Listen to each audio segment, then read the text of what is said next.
Yan. So yun po mga idol, no?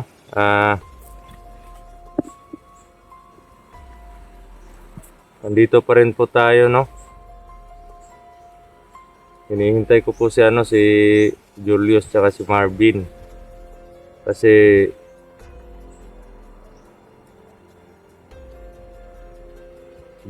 si Marvin is umuwi kasi kuha ng pagkain tsaka mag-charge din ng cellphone niya.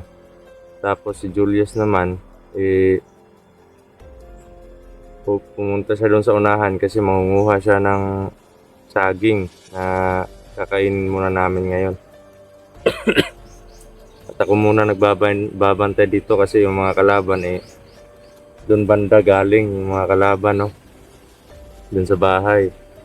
Di po kami basta-basta makakapasok doon kasi parang may barrier sila na nilagay doon sa bahay na kung sino man yung lumagpas doon sa parang barrier nila na orasyon is malalaman nila, no, na may mga tao na papunta doon.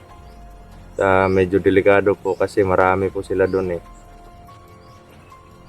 ako naman po katatapos ko lang po magbihis, no? Nagbihis muna tayo ng damit kasi medyo na po, basang-basa po ng pawis yung damit natin. Yun. Sa lahat po ng mga sumusuporta sa YouTube channel po natin, no, Brad Dudong Adventure. Maraming salamat po mga idol, no. At sa mga silent viewers naman po natin dyan, shoutout po sa inyong lahat. Mag-ingat po kayo palagi at magdasal po tayo palagi ng mga idol at doble ingat din po sa lahat. Wag niyo pong kakalimutan na mahal ko po kayo mga idol. Lalong-lalo na po doon sa mga OFW, no? Yung mga kababayan natin na nasa ibang bansa. Mega love shoutout po sa inyong lahat. Mag-ingat po kayo palagi, wag niyo pong pababayaan yung mga sarili ninyo.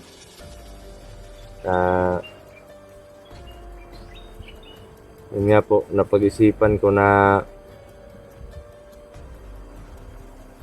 pagkatapos po lahat nito ng kaguluhan,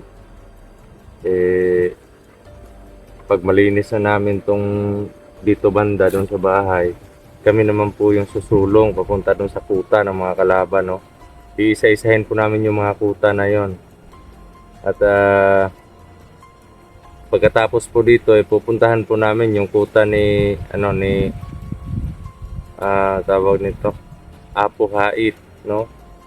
Kasi siya po yung namumuno sa mga mutya ng mga diwata noon iba yung namuno noon pero napatay ko, natalo ko yun. Tapos ngayon si Apo Hait po yung pumalit. Katauhan niya sila alias Ting, alias Commander Ting. Yung gagawin ko lang po ngayon is magmamasid-masid muna tayo dito habang hinihintay natin yung mga kapatid natin, no? At sabi din ni Marvin na pabalik na po siya dito. Kaya hindi po ako umalis dito sa location na to kasi alam dito lang po yung pinag-usapan namin na dito kami magkikita. Baka magaya na naman po nung nakaraan na kahapon na si Julius hindi namin alam na andito na pala, tapos ginugulpi na siya ni Ting. At hindi niya akalain na si Ting is hinahanap din kami kasi nasa amin yung anting-anting ni Ting. Ayun,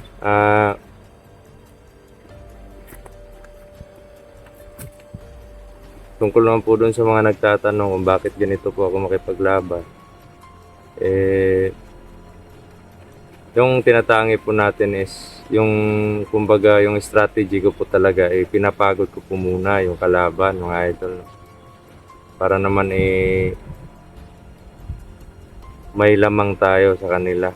Di bale nang mabugbog tayo, wag lang tayong mapatay ng kalaban kasi naninigurado lang naman po ako na kasi hindi lang isa po yung kalaban pag sinabayan ko po yung lakas niya or lakas ng kalaban is hanggang dalawa or isa lang po yung kaya natin. Pero pag titipirin po natin yung lakas natin, di bale nang masuntok tayo or ano, kasi may protection naman po tayo, hindi naman tayo masasaktan masyado eh. Kaya pag nakita ko na pag ramdam ko na po na medyo mababa na yung ano niya, yung lakas, yung kumbaga yung physical na lakas niya, at tanging doon na lang siya kumukuha sa anting-anting niya ng lakas, yun, doon ko na susugurin at doon ko na lalagyan ng orasyon para mamatay.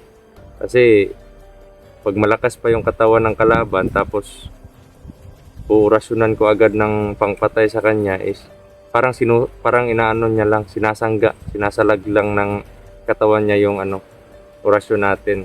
Parang kinokontra niya. Kasi malakas pa yung katawan niya tapos may orasyon pa siya. Kaya ganyan po yung napili kong strategy. Ganyan po ako makipaglaban, mga idol. Sana po intindihan nyo po yung sitwasyon or yung explanation po para din naman po hindi po magtaka na bakit ganito, ganyan. Kasi marami po kasi nagtatanong. At yun naman, sa mga kapatid natin ng mga hunters dyan, shoutout po sa inyo lahat mga bro. Ingat po tayo palagi, wag po tayong magpadalos-dalos sa mga ginagawa natin kasi may kanya-kanya naman tayong strategy, pero mas mabuti na yung manigurado tayo sa mga strategy na ginagawa natin. At yun, salot din ako sa noon pa man salot ako sa mga kapatid ko ng mga hunters kasi buong tapang kumbaga tinatayan nila yung buhay nila para lang sa kapayapaan. Wala naman tayong hinihinging yung sa atin lang kapayapaan. Tapos magkasahod din tayo sa YouTube para sa pamilya natin, ganon. Pero ang isa po sa tungkulin is yung makatulong din po sa kapwa. Yan po yung isang number one reason. Yan.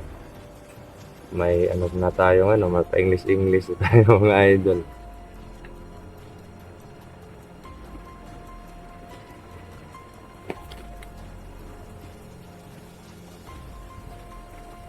So yan, parang may nasasaga po akong aura na may parang papunta dito mga idol.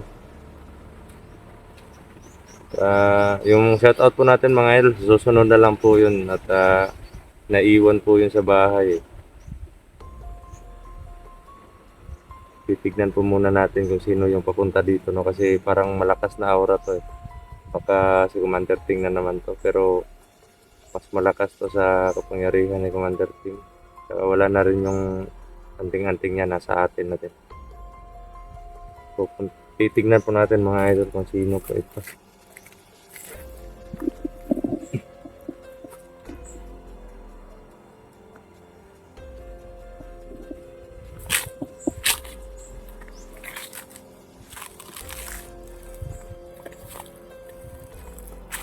Ano siya? Parang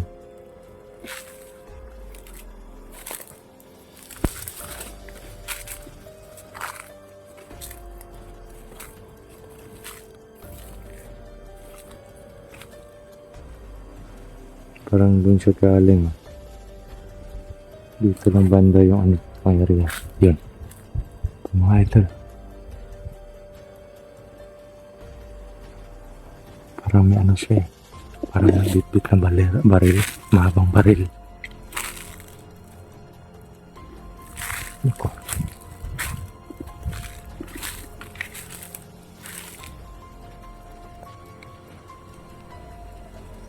Kalaban nga. Parang nag-iisa lang po siya. Parang sumusorbe lang po siya mga idol.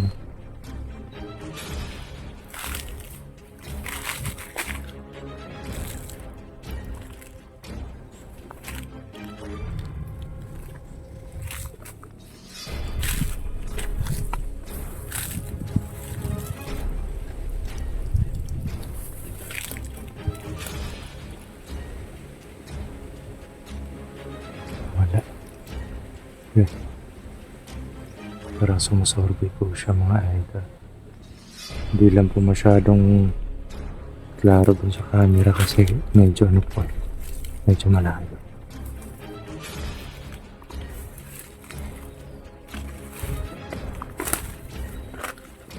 Mga idol.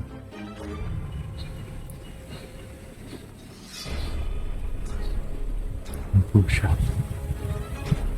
Wala na naman.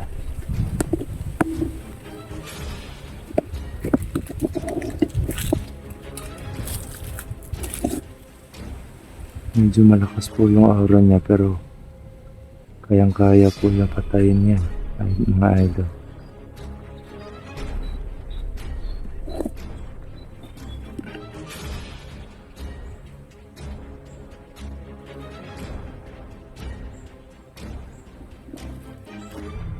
Pangin ko po.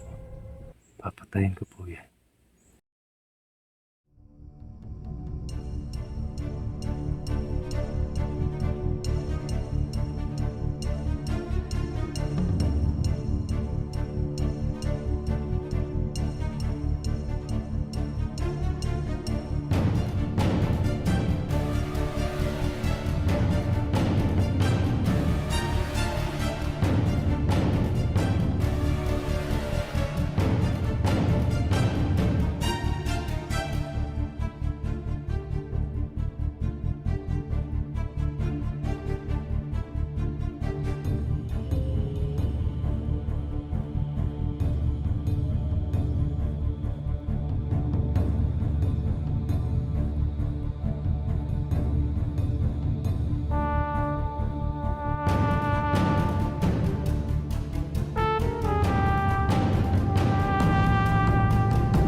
Grabe.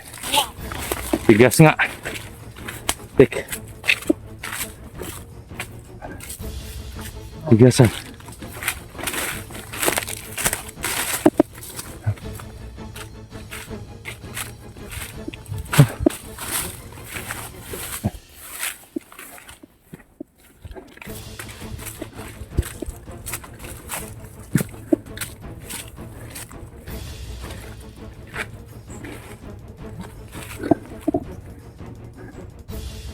Tigas.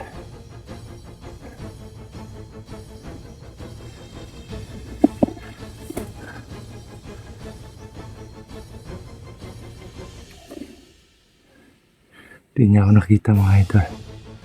Nakatagulilong po tayo eh.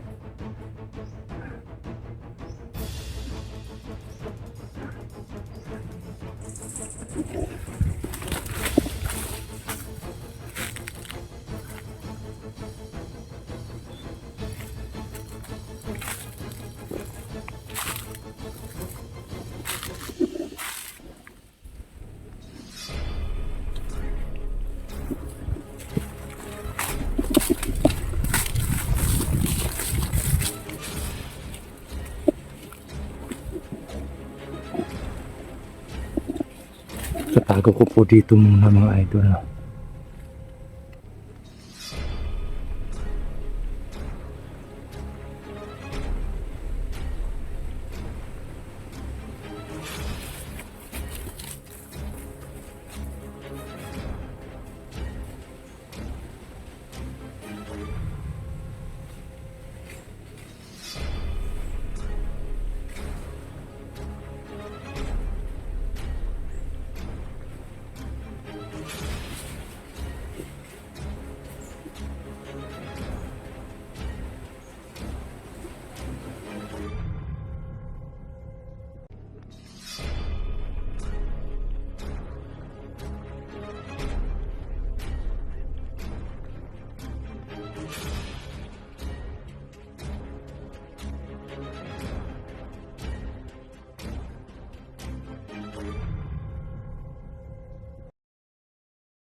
Mga idol. Tayo na po yan. Grabe. Tigas.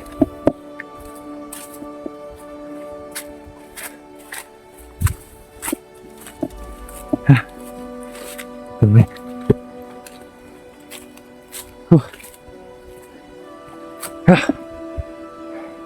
Grabe.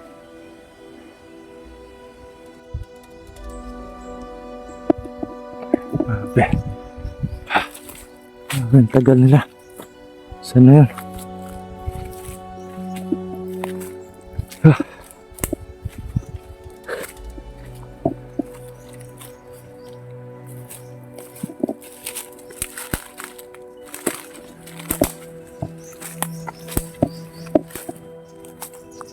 Mga idol, medyo ano po, medyo malakas po yung isa pero kinaya naman po natin.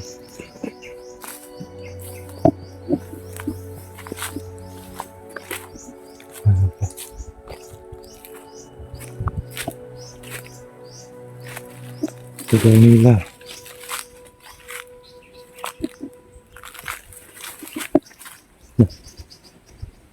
Yeah.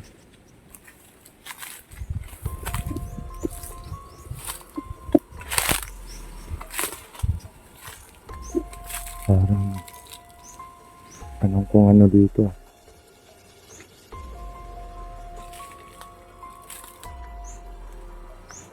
Wala na lang bigla.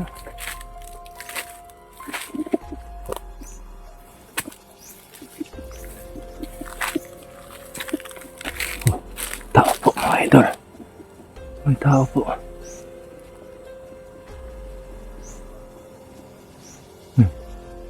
Parang kilala ko to ah. May dalang cellphone po. Ay, si Marvin.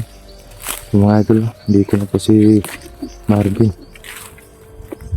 Bro. Yan. Grabe bro. Okay lang, okay lang. Ano talaga ako? Okay lang. Saan sila ano? Serious? Hindi, naghahanap siya ng ano eh. Hahanap siya ng saging. Doon banda yun, no? Doon banda yun naghahanap. Tara. May ano ako doon, may naengkwentro ako kanina eh. Ha? Ngayon sila pa ka bro? Buti mo lang. Ano mo lang, Ano kasi bro? kunin mo na lang yung ano niya, yung baril. Oh, saan bro? Nakuha mo? Hindi, andun sa ano niya, Pero, doon sa tabi niya. Kasi yung hinawakan ko yung baril niya, parang kinukuryente. oh, ilang Kaya tinapon ko na lang sa ano, tabi. tao lumusog siya bro? Hindi siya, parang nag-survey lang siya dito eh. Hindi niya alam na, hindi niya namalayan nga andito ako kasi nakatagulilong ako eh. Yung tawahan niya ano yun? Mga direktig. Yung pinagtataka ko lang, Oh, pag yung distansya namin is medyo malapit na, nakikita na ako. delikado yung araw niya. Oo, parang may pang-detect sila sa ano eh, sa tagulilong. Hindi mo talaga tayo dito. Buti na lang hindi pang malawakan yung detection nila. Salamat at ligtas siya. Ligtas lang. Doon, andun yung isang tao. Nandun. Nakahiga. Pamaan po tayo dun. So yun mga idol, no? Andito na po si Marvin at hinihintay na lang po namin si Julius para kumain kami at magpatuloy sa mission namin dito, no? Hindi po kami uuwi hanggat hindi po namin natatapos tong mission dito para malinis na po tong lugar na to dito banda. Tapos kami naman yung lulusob dun sa kampo ng mga kalaban. So may dala na ka ng pagkain bro. Mamaya na lang pag pagdating. May mga gamot to dito bro. Yan, may mga gamot din po daw siya mga idol. So yun, off cam po muna ako mga idol. At medyo tinitipid po natin yung battery ng cellphone natin. Welcome na din ako. So yun, God bless po sa ating lahat at Ayun mga kanter, more power po sa inyo lahat mga idol. Maraming salamat po sa walang sawa na pagsuporta. God bless.